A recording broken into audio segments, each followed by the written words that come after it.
Shabbat Shalom. Welcome to Olive Tree Fellowship.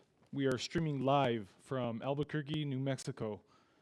And I want to welcome everybody who's here in person, and I want to welcome everybody visiting on our YouTube channel. Today, our portion summary, it is the 29th reading from the Torah, and the 6th reading of Leviticus is Acharei Mot, or after the death.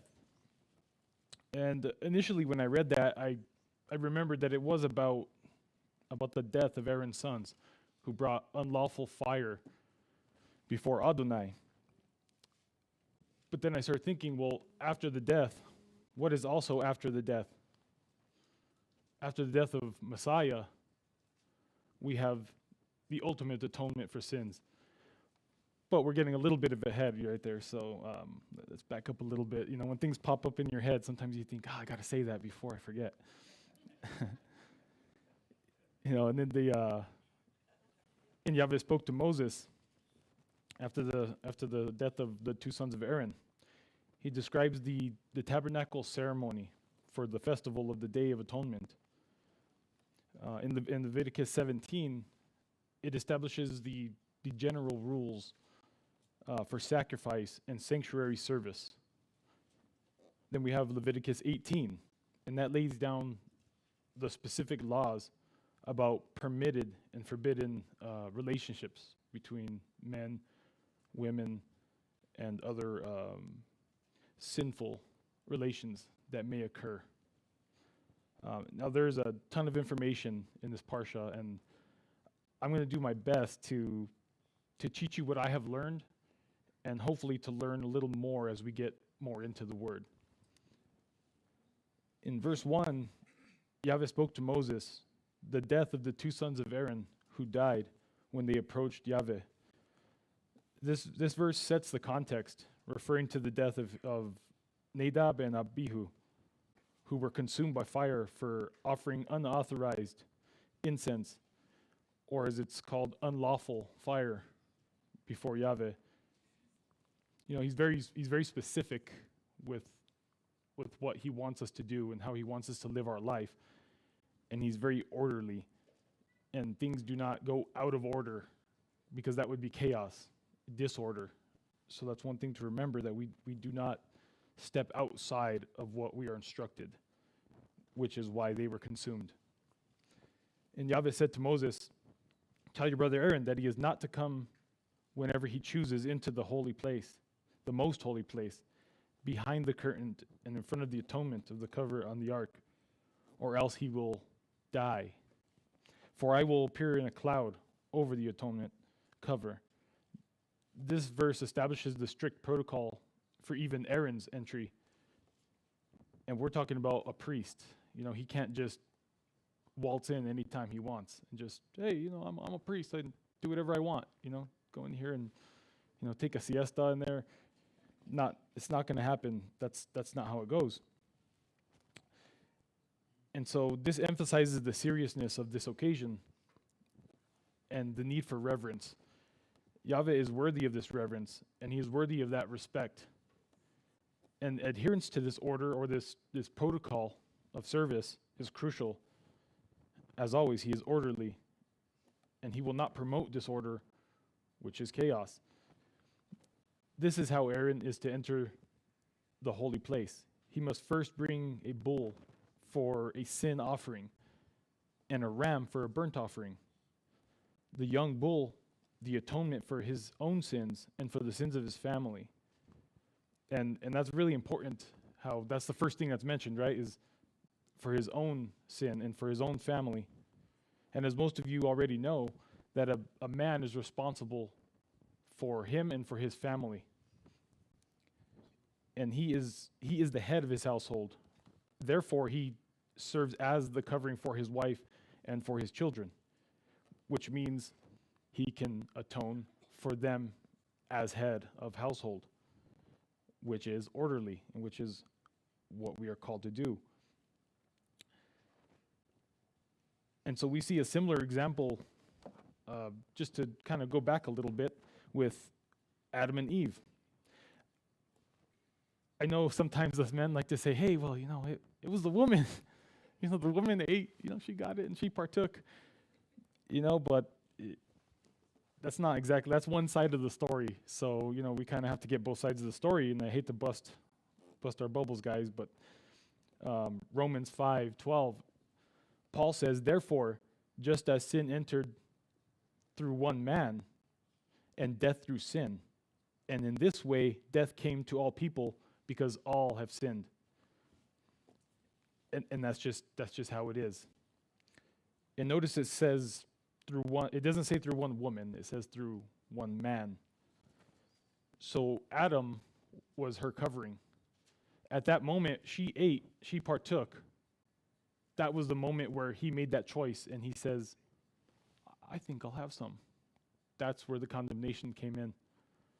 And, woulda, shoulda, coulda, okay, but, could have put that thing down and said, let's get out of here. But, it is what it is, and we must live with those consequences. And we are. And that's the whole point of the Day of Atonement. That's why we need covering. In 1 Corinthians also says, for as in Adam all die, so in Messiah all will be made alive. Again, the ultimate atonement for sin, the redemption for sin. And that was just a quick note on that. We can expand a little bit on that later. But the instructions are given for Aaron and for his preparations before entering the most holy place. And that includes offering specific animals for sacrifice. And it says he is to put on sacred linen tunic with linen undergarments next to his body. He is to tie the linen sash around him and put on a linen turban. These are sacred garments, and he must bathe himself before he puts them on. There we go. That's the instructions in order and instructions. Why would he need to bathe prior? So he doesn't defile those fresh, clean, set apart linens that were required for the service. And he is instructed to wear these garments and bathe before donning them, emphasizing the need for ceremonial cleanliness. These garments were kadosh. They were set apart for the purpose of serving Adonai in the temple, so as not to defile them.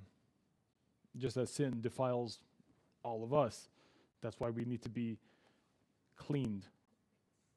But we don't stay clean very long. If anybody has kids, I have 2 kids, and you can scrub them down. I can put them on the best clean clothes, and they don't even go outside. I don't even know how they find dirt.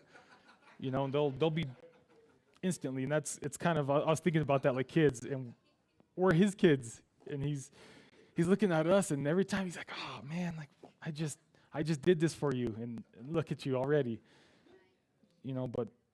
But just as he looks after us with patience, he has the ultimate patience with us, because we never listen. We end up stiff-necked, and we just sometimes stay in our ways. But that translates to us. We are the head of our household, and he must be the example of how we conduct business in our family and with our children. We could go more on that, but I'll go off on a tangent for a while on that. But laying aside the splendor of the priests. When I think of a priest, I think of the breastplate and the adornments and bright, colorful colors. But that's typically what you would think of, or what you would see when you think of the priest. But on Yom Kippur, the high priest would trade in that adornment and that splendor, that earthly type of I could see how you could be a little bit puffed up, but the whole point of Yom Kippur is you need to humble yourself. You need to bring yourself down to that level and really get to the root of the problem. And that is, we need to address the sin. Now, we can't do it alone, which is why Yahweh gave us this protocol. And it really did symbolize the humbleness. And it really, speaking of humbleness, it reminds me of Yeshua, how, he came in on a black stallion, right? No. Oh, it wasn't a black stallion, was it? It was a donkey. He didn't have to come in on a stallion. That was not his MO. He didn't have to, like today's equivalent, he didn't have to show up in a Maybach, Bugatti, or whatever, status symbol it is. He didn't need the status. And that's not what we're going for here. In verse 5, again, more instructions. He is to take 2 male goats for a sin offering, and a ram for a burnt offering. Additional instructions are given for the selection of the sacrifice, including the 2 goats as a sin offering and the ram for the burnt offering. Aaron is to offer the bull, again, like we spoke earlier, for his own atonement for himself and for his family. And that is, again, the first step, the beginning of this ritual process before he sacrifices for the sins of Israel. And that reminds me again of Matthew 7, where Yeshua says, "You hypocrites, first take out the plank out of your own eye, and then you will see clearly, and you can remove the speck from your brother's eye."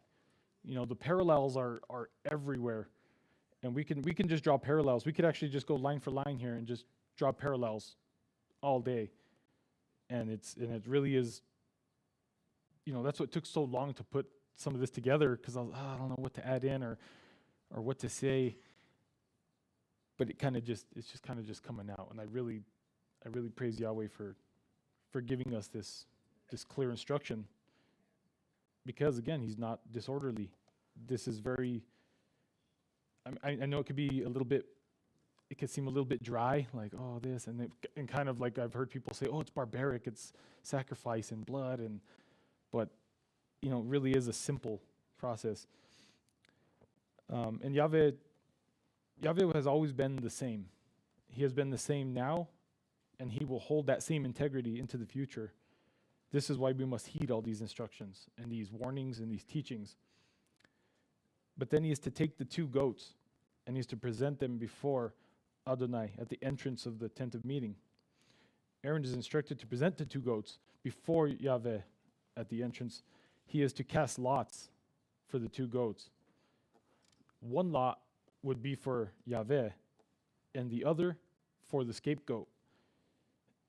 And that's one that almost got me a little bit, because I was like, well, when you read it, the word is actually, they use the word Azazel. One for Yahweh, one for Azazel. So what's the first thing you think? Who's Azazel? So I'm like, oh no, I never heard of this before. So we do a little bit of digging. I call in a guy I know who knows a lot about Scripture. I'm sure you could guess who that was, right? But the word Azazel in Hebrew, it translates as the goats of departure. That's literally what it translates as. But if you look in Leviticus, in the Jerusalem Bible, we have some study notes. It says something completely different. It says Azazel. It seems to imply, like in the word seems, right? Like, okay, you might be taking a little bit of liberty on that, but is the name of a demon according to ancient Hebrew and Canaanite beliefs. Like, I'm not really into guessing, and I don't really find that there's value in guessing on something that's this important. And I would rather go straight to, get your concordance out and go straight to the Strong's and find out what it actually means. And you could save yourself all that time, because it's just, you can get off on the trail on that one. But this is the one that is sent into the wilderness, carrying the sins of Israel with it, where it would eventually die. This was during the time of Moses, when they would send it out, because they were in the wilderness and they would just let it loose. Well, they wouldn't actually let it loose. They would actually have a designated person waiting, and they would hand it off to that person, and that person's job was to send it out or to lead it out, untie it, and leave it there. And he also had protocols as well. He was to bathe, he was to wash his clothing, And so there's a whole protocol for that as well, even to the littlest job, right? Even just the littlest job. Yeah, you're just going to lead this goat out and unclip it. Well, it's not that simple, because there's protocols to be heeded. But it carried the sins of Israel with it. But does that mean that sin altogether is dead along with it? No, because it is an atonement. An atonement is a covering. It doesn't take away the sins. It covers them. So we have to be very mindful of that. And I'm sure before that goat was even let out, I'm sure by the time it got halfway to where it was supposed to be, the sins back at camp were already piling up, because that's just how it is. I mean, look at unleavened bread. How many times have you done unleavened bread and you're like, yeah, I took all the leaven out, and then you look back and you're like, wait a minute, didn't we get a burger? And I'm not admitting that was me. It may or may not have been me, but it creeps in like that, right? It just, you're like, oh no, I just did that. Why did I do that? And that's, sin on accident. That's the reason grace is given. It's not so that you can just go out and, I'm going to go and, rob that dude and take his cash and, and then I'll, be covered later. That's not how it works. But I'm sure that those sins were stacking up. And it's worth noting that, back to the Azazel thing, is that when you search the internet, that could lead you on those trails again. I looked at it, and the results I got were about Azazel being a name, which ended up being a mistranslation or a transliteration.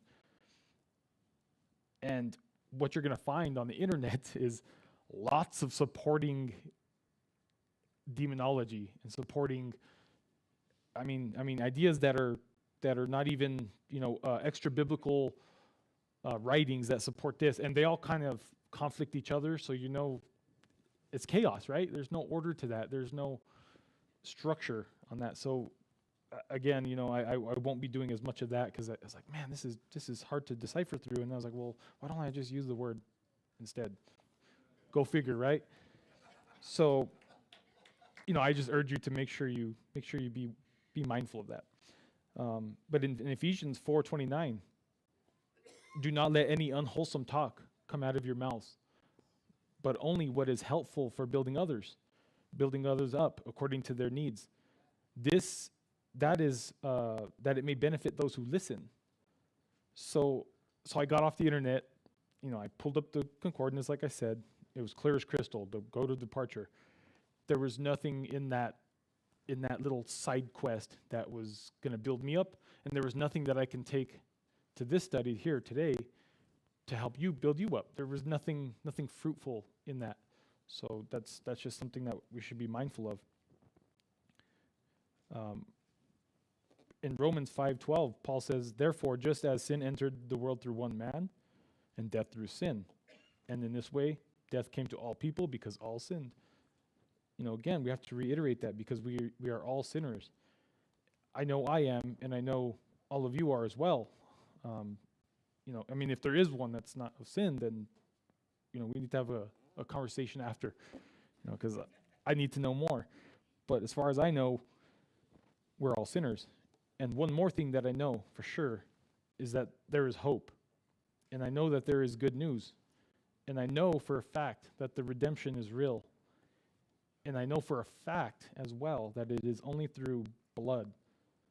It's the blood of Yeshua that we can be made clean, that we can be redeemed. So this is true grace. And I know as we read it, like I was saying earlier, it could sound very like old, archaic, barbaric, and then a lot of times as a young boy in the church, you would say, oh, what about the Old Testament, right? And they're like, oh, it's a lot of old rules and old stuff that we don't use no more or need. But then when you think about it, this is grace. That's all you hear. You go to any Christian church, any church you go to, all you're gonna hear is grace, grace, grace, grace, grace. But where did grace come from? How do we have grace?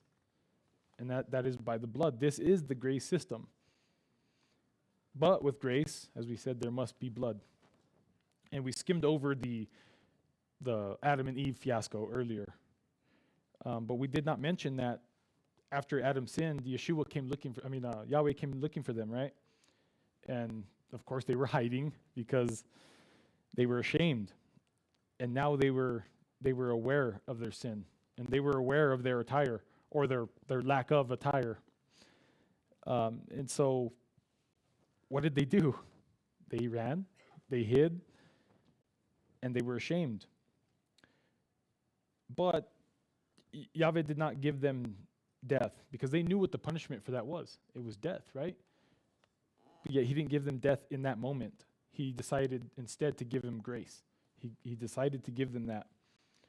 But again, there were consequences that came along with it. The labor pains. The men will work the ground forever and pulling thistles and thorns, and that's just what comes along with it. That's part of the price that has to be paid. But we were given grace nonetheless. And he chose to give them grace, but it was not free. A price still had to be paid, even for that covering, right? And blood had to be shed. In Genesis 3, Yahweh made garments of skin for Adam and his wife and clothed them. Now notice he said skin, but what were they covering themselves with? Fig leaves. But the problem with with fig leaves is that there's no blood in the fig leaves. There's no soul. The soul is in the blood, and there's no soul in the leaves. So how can it cover sin and has no soul? It had to be by the blood of a lamb to atone for that sin. As we said earlier, it must be by the blood of an innocent animal to cover sin. But as we know, it is by the blood of the Lamb, Messiah Yeshua, that forgives and takes away sin of the world. And it really is humbling when you think of that, because the ultimate price is his life. In Ephesians 1:7, in him we have redemption through his blood, then the forgiveness of sins, in accordance with the riches of Elohim's grace. And there we see the grace, it goes hand in hand. You don't have one without the other. So without the blood, there is no grace. The parallels, as we spoke about earlier, of the biblical ordinance of Yom Kippur, the Day of Atonement, and the ultimate atonement, that is the sacrifice of Messiah, they're very humbling. While the practice of blood sacrifice, it seems harsh. It really does, but that is the penalty for sin. Yeshua, he was sweating blood. His capillaries were bursting, and he was sweating blood out of his skin. We see that in people who have been tortured, extensively tortured. There has been reports of that, and it's disgusting when you think about the actual people out here. Like I heard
pastor. Maybe, he has a very, very good insight into this type of study, and we should really utilize that.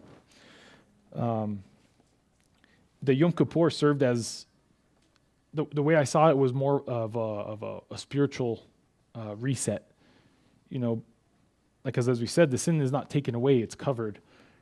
But it's the cleansing of the accumulated sins and restoring it to its original purity. And this is beautiful because that's why he ultimately gave his son, Yeshua, to die for our sins, to ultimately cleanse us and clean us and redeem us, ultimately redeem us. And that's a free gift. How could something so drastic, so valuable be free? That's grace. Once and for all. Yes, that's correct. In the Torah's, we have a lot of instruction in Leviticus 16 and 23. Also foreshadow the redemptive work of Messiah, as proclaimed by the prophet Zechariah. And in Zechariah 3:9, see that I have set in front of Joshua, there are 7 eyes on that stone, and I will engrave an inscription on it, says Yahweh Almighty, and I will remove the sin of the land in a single day. In one single day, the Day of Atonement, the ultimate sacrifice of Yeshua on the cross. So in a single day, Yahweh fulfilled his promise to remove the land's iniquity as a gesture of his faithfulness and his grace. It's a testament to his faithfulness and his grace. And we haven't even touched on, the iniquities of the people. Man, there's so many. I was going through, I was like, geez, man. So like in chapter 17, we have a lot of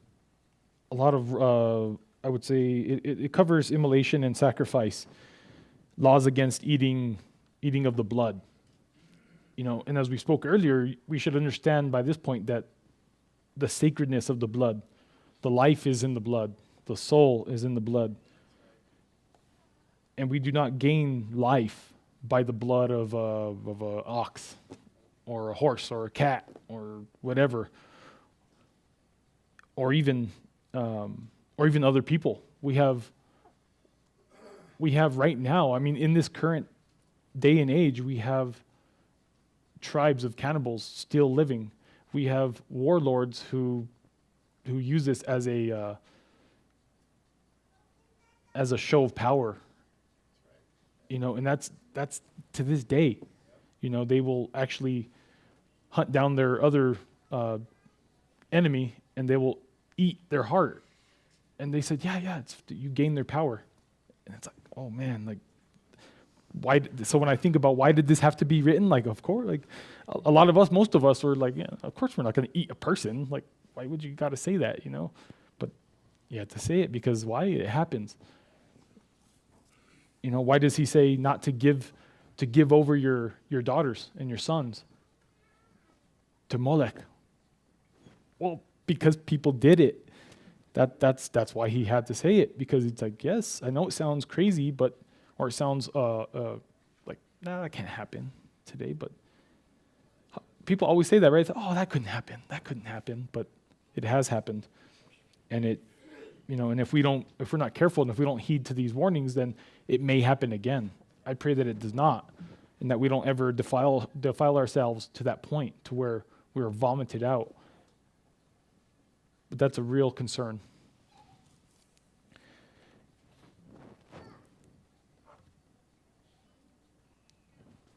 And also in a note in chapter 8, we see the rules for sacrifice for both Israel and the stranger. And that's in verse 8. And we see that for both the stranger living among them and Israel. And we see that it is a decree for all, right? So that's not just you, not just you. It's for everybody. And again, we see the parallel, the parallel of Yeshua. He didn't die just for you or just for you or just for you. He died for everybody, right? So that's another parallel that we see with the Messiah. In this chapter, the essence of life is in the blood. And that's where we need to have that reverence for life's sacredness. Life is very sacred. And then we have prohibitions. We are not to unauthorized slaughter of animals. We cannot, even the stranger among you, when you sacrifice that animal, it must be brought before the priest, right? You can't just go kill it out in the field, as it says. The Israelites were directed to bring their sacrifice to the tent of meeting instead of their fields. And we have lots more to go over, and it really is like in 8, right, or verses 15 and 16, I should say, the instructions and the consequences for consuming carcasses found or mauled by beasts, or like the word would say, strangled or died on its own accord. We are not to eat of those. And it carries forward his instructions, Moses, regarding the Israelites and the practices of sacrifice and blood consumption. And as you could tell, just like in our study today, I keep hitting on the same thing, but it's a little bit different, right? And have you noticed that when you read, he speaks over himself twice, 3 times, 4 times. I mean, sometimes he says it over and over, and he's like, "Look, this is very clear. I want you to understand." And it's very important. In chapter 18, we have, like we were saying earlier, the unlawful relations. These are like moral mandates. I know a lot of us, like we were saying, we understand that. Of course, you don't uncover the nakedness of your father's wife. You don't do that with your sister, with your cousin. That would be incest. He's calling us to depart from the pagan ways and from the pagan practices. He prohibits us from adopting the customs of Egypt and of Canaan. Because as we know, they were vomited out. If you follow in that same path, that's where you're leading. You're leading to your own destruction. And he does not want you to adopt their customs. He wants you to adopt his customs. He wants you to keep his instruction, to keep his moedim, to keep his appointed times. And just like we're doing right now on Shabbat, we are to keep the Sabbath day set apart, to keep it holy, and do not forsake the assembly. And that's what we're doing here today. There are a ban on child sacrifice. When the Spanish came to modern-day Mexico, they found lots of child sacrifice at that time.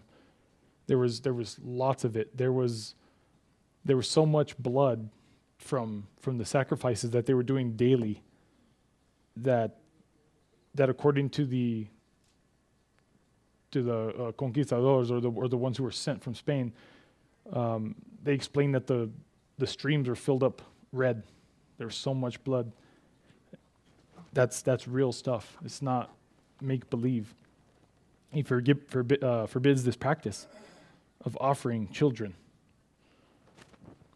The condemnation of homosexual relationships is condemned. You do not do that. Prohibition against bestiality. Relations with animals is strictly prohibited.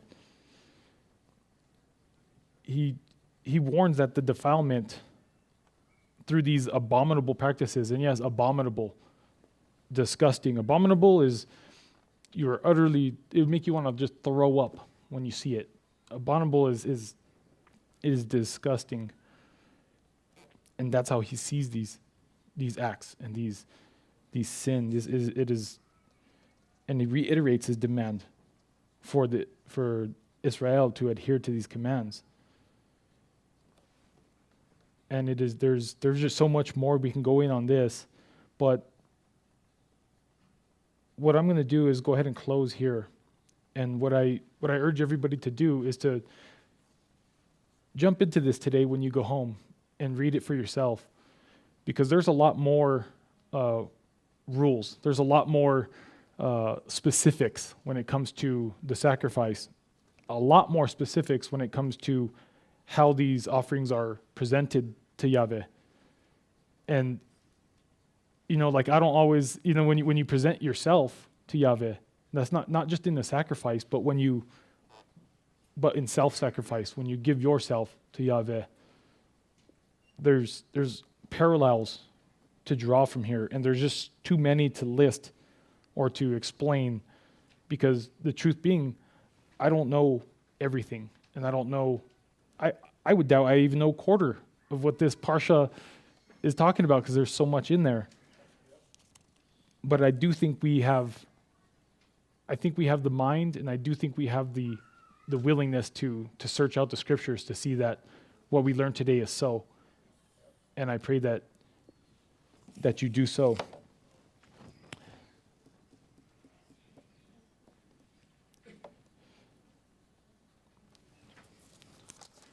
Yeah, well, maybe we could touch on, well, maybe not.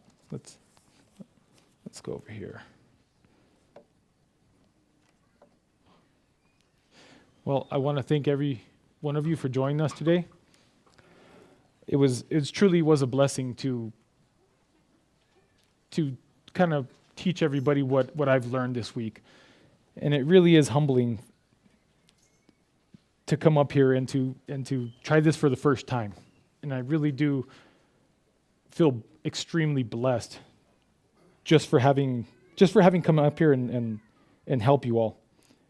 And I pray that you all would help me. I would like to learn a lot more of this. But shalom, shalom. You all have a great day. Did you want to? Test. Okay, let's go ahead and. Shalom, shalom. Welcome to Olive Tree Fellowship and Torah Unleashed Ministries. Thank you for joining us on our channel. If you have enjoyed this teaching and would like to see more, please like and subscribe to our YouTube channel. Don't forget to click the notification bell so that you can be notified when we have new videos. If you would like to support Olive Tree Fellowship and Torah Unleashed Ministries, please visit us at olivetreefellowship.com or torahunleashed.org. We thank you for your past support and hope to continue with you. Shalom, shalom. Have a good day.